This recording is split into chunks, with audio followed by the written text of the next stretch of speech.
Differently from Facebook, which is considered everywhere and by everyone a social network, Twitter is often defined as a microblogging platform. That should be great for people who want to blog but don't want to blog. Sometimes people want to share updates about their personal life and want to do this very quickly, and Twitter is the perfect place for them. Obviously, through time, Twitter has evolved into much more than a simple microblogging service.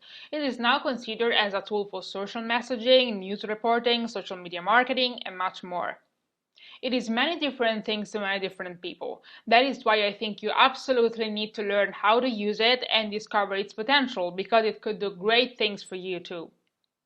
Plus, as most other social networks, it's free for everyone to use. In my career, I've heard many people saying Twitter is just not for me.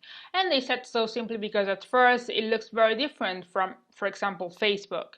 Truth is, using Twitter is as simple as signing onto the service and typing in a message. What on Facebook would be a status update, on Twitter is called a tweet and cannot be longer than 130 characters, which is basically the same limitation of text messaging on mobile phones. Just type your message into the text box under where it says "What's happening?" and when you're finished, click the update button.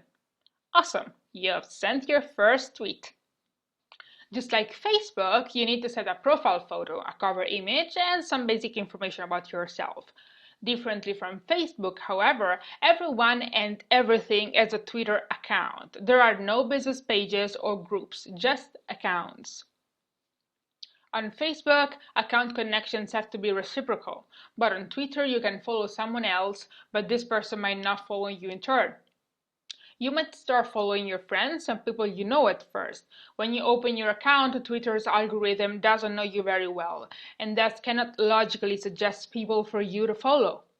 Once you get rolling, Twitter will give you better follow suggestions based on your interests. If someone follows you, there's no requirement for you to follow him or her back. When you see an interesting tweet, just click reply and add your thoughts. Clicking expand or view conversation on a tweet will display all the responses that a message received, including tweets from people you aren't following.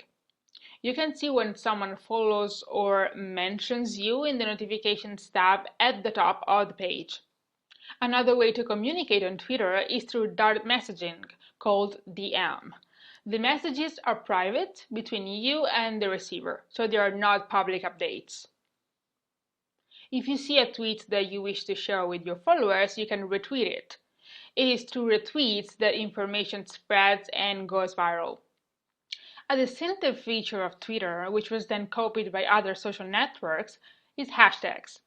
Hashtags label and indicate the subject matter of certain conversations. The hashtag is represented by this sign.